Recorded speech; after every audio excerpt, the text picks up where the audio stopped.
former commissioner of police in Lagos State, Mr. Fatai Owosheni, has described some villages and traditional ruler in Yoruba land as greedy and traitors. Owosheni, who is the special advisor to Governor Seyi Makinde on security, said some village heads in Yoruba land allocated grazing land to foreign herdsmen because of the cows given to them without considering the future implications of their action. Owosheni said this while speaking at a traditional security meeting organized by the Yoruba World Assembly in Ibadan on Thursday. Participants at the summit were drawn from across the southwest. He said the foreign herdsmen allocated land to would invite members of their families, friends, and fellow herdsmen to come and occupy the land after some time. He stated that as their population increased, such herdsmen would keep expanding and would begin to graze on farms, destroying farmers' crops.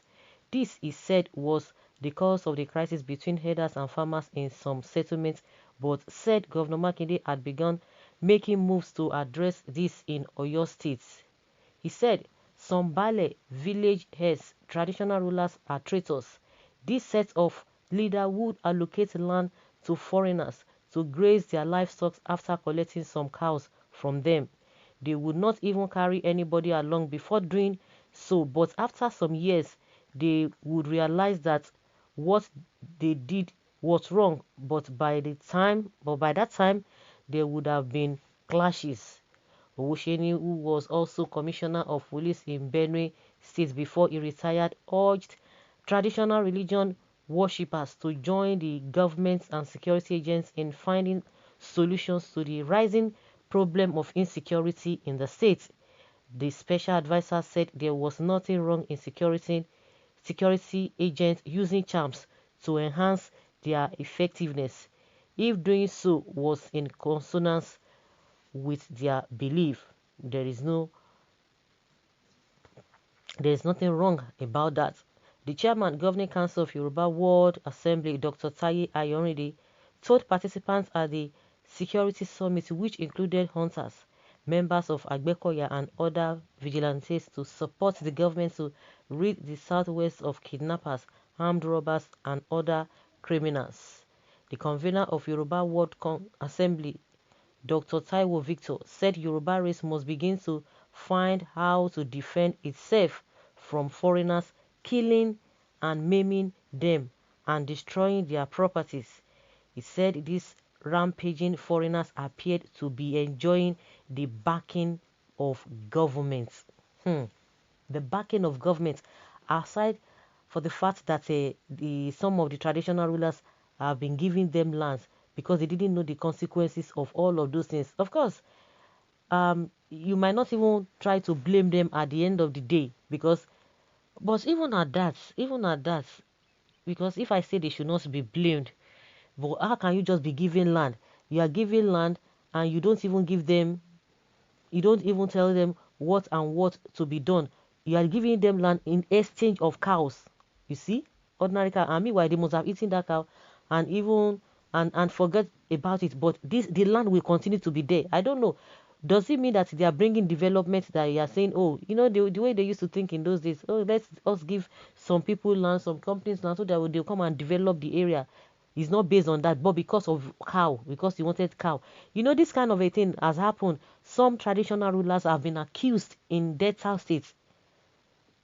They've been accused in Delta state that they were the one giving them lands, and they were even buying it. They were even paying. They were giving them not even only cows, but in the case of what we are hearing from the ex-commissioner, what is this, to the aid to the governor is the one saying it. At least it's coming from the government. It's not as if talks from the streets or hearsay, but at least it's coming from a constituted authority, just like the blessed moment, the late Ajumobi used to talk about a constituted authority. That's on a lighter note. At least it's coming from a constituted authority, not that, oh, some people are trying to instigate the monarchs or the people against the monarchs. He said it, and it has happened before. So we are not even going to be debunking it, because some of them have been accused in the past, and it's been happening. and you see a government entity not even doing anything about it. And he said not only that they are giving them, that they are having the backing of the government. And at times, initially I wanted to make a make excuse for them that, oh, maybe they didn't know what they were doing.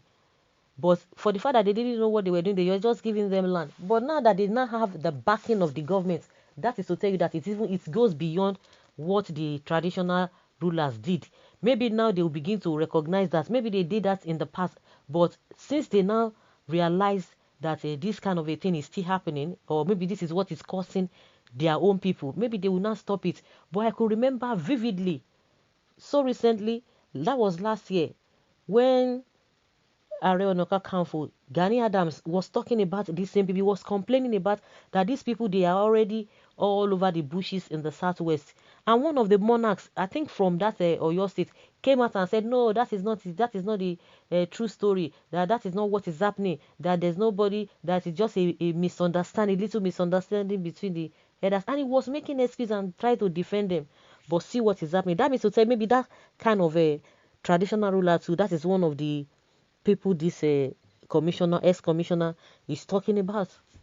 The worst part of it is that they have the backing of the government. How do we justify that? And that is why these people are not being arrested. Then when people begin to talk about the president and the government, the federal government, that there's an agenda, they will begin to shout. Because if there's no agenda, why is it that these people cannot be arrested? They are all over the place in the country, everywhere in the country. The other time, I think that last year or so, or 2019, the same chief of army staff, Buratai, was telling us that Boko Haram, they are everywhere. They are in Lagos. He was even, I think he went to visit the governor of Lagos, and when he was saying it, he said Boko Haram was already in Lagos, and they had already tried to, overtake them by countering their attack, that they wanted to attack, but they were able to counter their attack, whether it was trying to hype himself or hype the Nigerian army. But because people were asking that if you could do that, if you could stop their action or their activities not to have happened in Lagos, then why is it that they are having a free fall in your own state? Because Buratai is from Borno state. In your own state, they are having a free day. They are committing all manner of atrocities unhindered without being disturbed.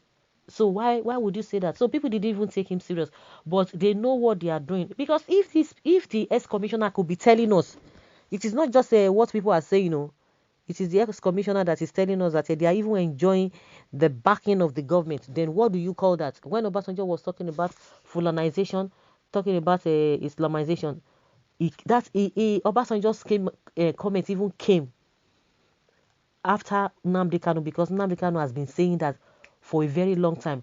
And like I've always said, now that these whole things are happening, the people cannot even recollect, yes, somebody said it. But because it's coming from Nnamdi Kanu, they won't take it. They prefer to die in silence. But because when he was saying it, that is why I always say, you have to be open-minded. All of the things that he said now, you are suffering everything.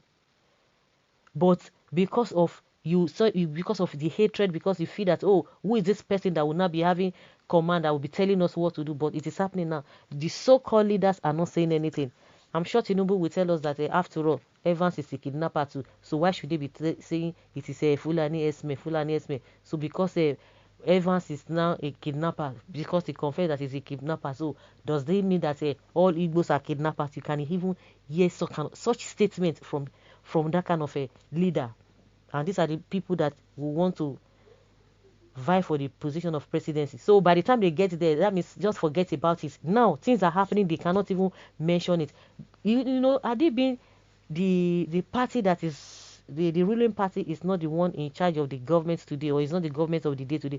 You think Tinubu will not be talking, because we know how he was speaking all over the place during Goodluck Jonathan's regime. But now they cannot talk because of what? Because of the same position they are looking for. That is to tell you, once they get there, it's going to be worse. It's going to be worse. You see how all the governors are keeping quiet. They are keeping mum. They don't want to do anything. Well, sir, Mr. Fatai Owosheni, God bless you and your family. You have spoken well, sir. Let all the Obas in Yoruba stand on their feet and say no. Should they be reminded in the first place? Are they supposed to be told? Are they supposed to be reminded that they need to stand? Then what is the essence of them being the leaders, traditional leaders?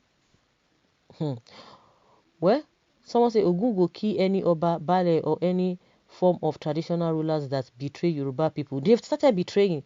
This is how it happened during Afonja in Ilorin. Ha ha ha ha. What do you expect? Age-long practice. You can imagine. This is not a somebody saying, at least this man is a security person, so he knows what he's talking about. So the reason why these people are not being arrested, there's an agenda. There's something behind it. Yes, there's something behind it. Well, so guys, leave your comment below and let's have your take on this.